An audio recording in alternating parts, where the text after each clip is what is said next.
Hi guys, welcome to my week 25 post VSG update. How are you doing? I had a really good week. It feels like it's been ages since we last talked. This week flew by and at the same time feels like it was really long. I don't know. I will tell you my stats. I had vertical sleeve gastrectomy on October 20th, 2016 in Morristown, New Jersey. I am 5'8". I'm 30 years old. My high weight starting weight day of surgery was 265.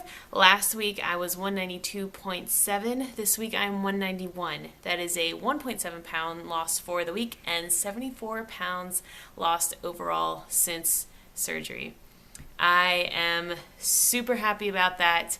I feel like, well, I had 2 good weeks. Last week was 2 pounds. This week was 1.7, and I feel like I'm on a good path again. I feel like I'm in the rhythm of things again. So that's good. I'm not going to say that I went back to basics because I don't think I've ever really left the basics, but my food was definitely very simple this week. I didn't go crazy with anything, so that certainly helped.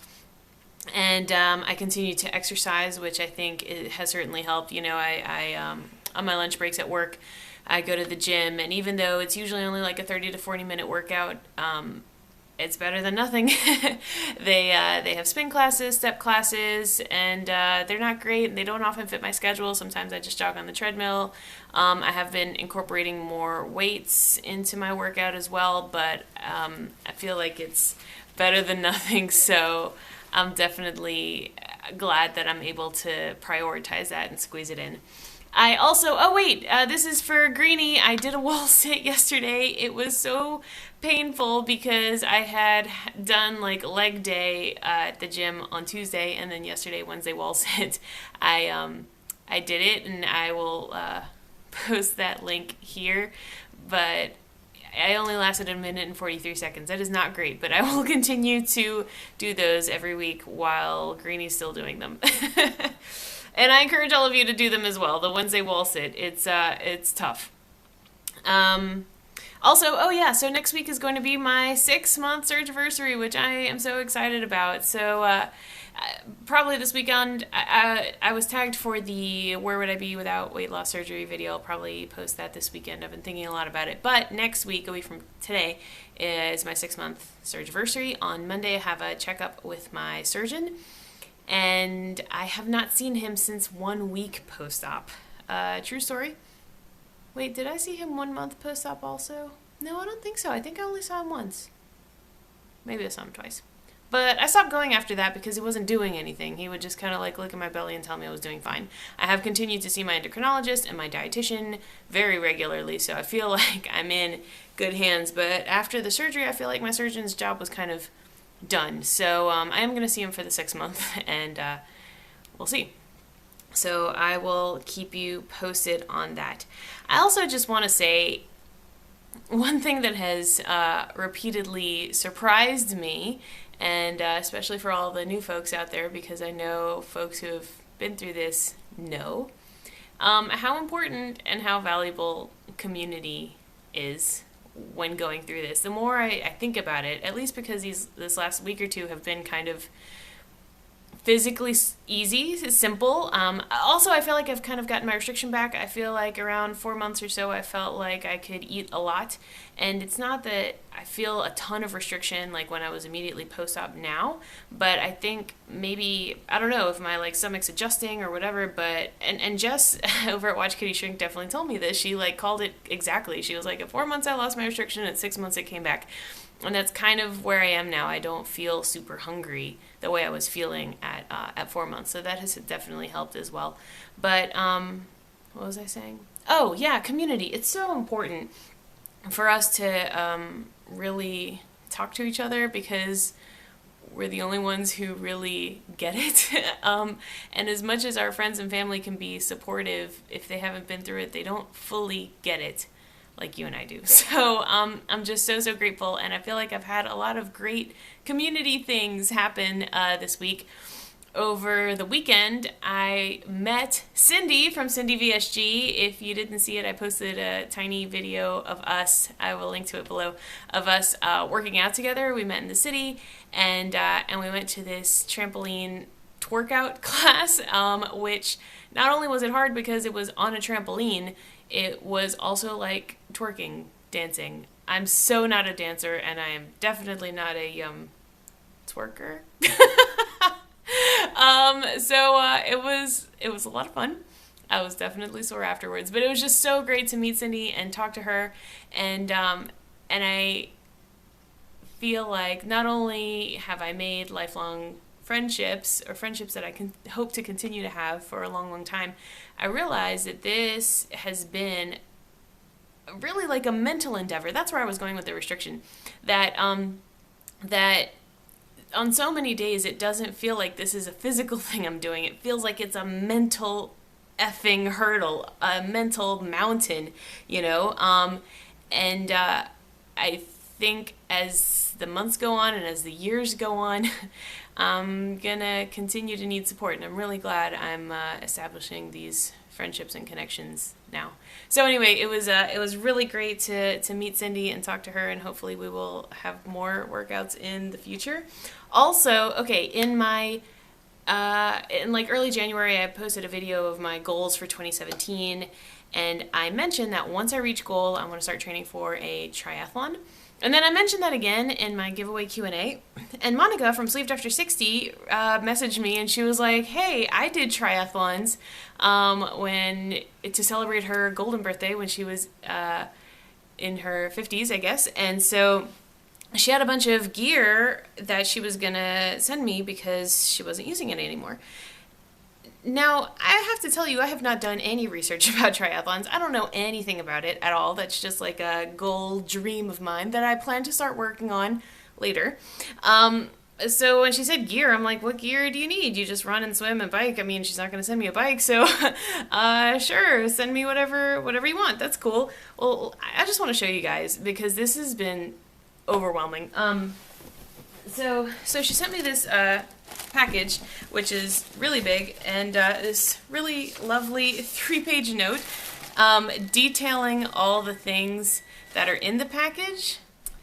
And I'm not going to read you all this, but I do want to show you what she sent me. So first of all, she sent me several shirts. This one says Iron Girl, and this one is from a triathlon that she did, and one of them is her lucky shirt and her lucky socks and a belt for like your water bottle, and y'all, a brand new, never used Ironman like bodysuit. This is amazing. Like this, first of all, I know it's very expensive, and she said she got it on discount, but thank you. Oh my God, thank you. This is ridiculously generous. I can't even describe. But look, it's like one of these bodysuits.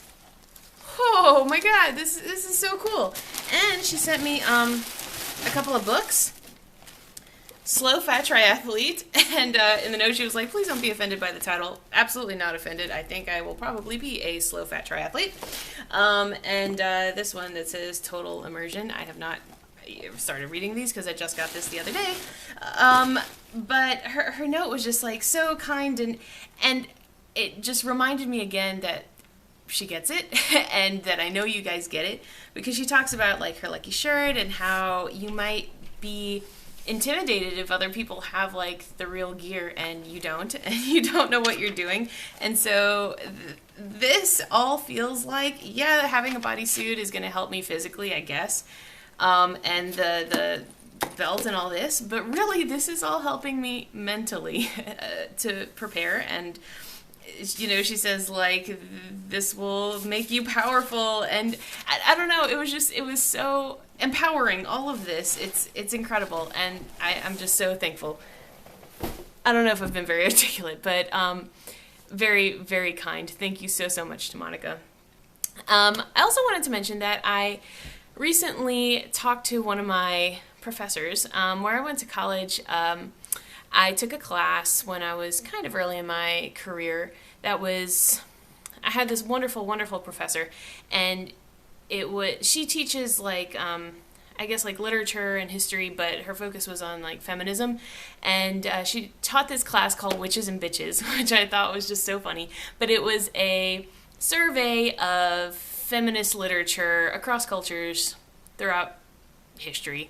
So, I mean, we looked at the portrayal of Egyptian goddesses and all the way through time and history and cultures to like Madonna and Lady Gaga, and we read Wicked, and it was just a fantastic class and a fantastic discussion on feminism, and I guess I had never really had a class like that before, so for me it was very new at the time. Anyway, she and I became good friends even while I was in college. We would hang out, we'd eat together sometimes, I would house sit for her when she was out of town. She's just a fantastic person and so beautiful. I'm going to insert a couple pictures of her here while I'm talking about her. She is one of those people who just has this like presence about her, this like unbelievable powerhouse intellect, and she's so gorgeous, like effortlessly gorgeous.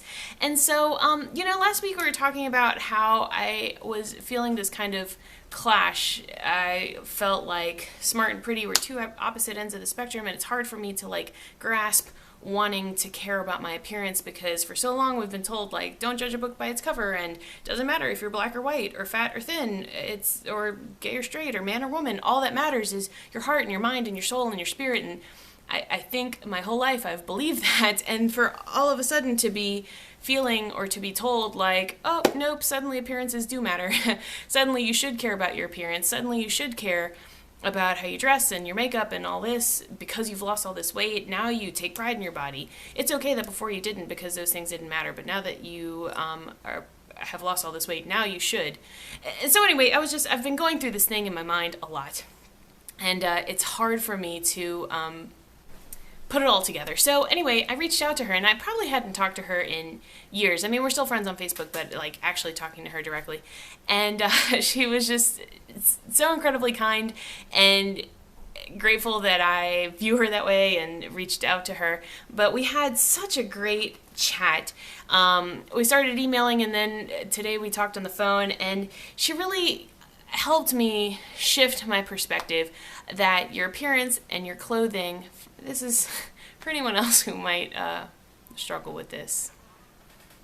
I feel like I can't be the only one, right? That your appearance and your clothing are a manner of self-expression, which I guess I hadn't thought about really before, but it's a way to portray the way you see yourself. And that got me thinking that this whole weight loss process has really made me more confident, and I mean, I guess I knew that, but it makes me feel more like myself. And John over at VSG Tree told me the same thing. Taking pride in your appearance helps you feel more like yourself, which doesn't sound like it makes sense, but it does.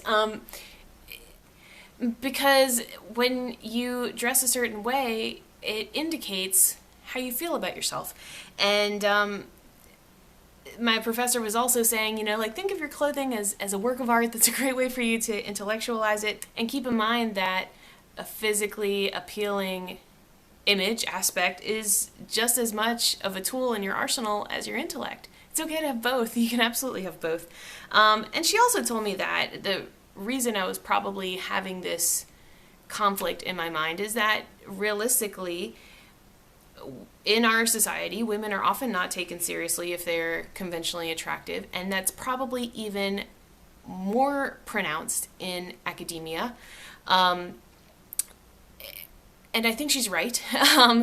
Anyway, it's interesting because being a professor of feminist thought and theory in general, she has clearly thought about all this much more than I have. Just about the way women are perceived in society and how they interact socially and at work, and their appearance and their intellect, and throughout all of history. Like, she's the perfect resource to talk to for someone who has thought about all these things. So anyway, I'm really glad that I reconnected with her, but I'm also glad that I had the confidence to reach out to her.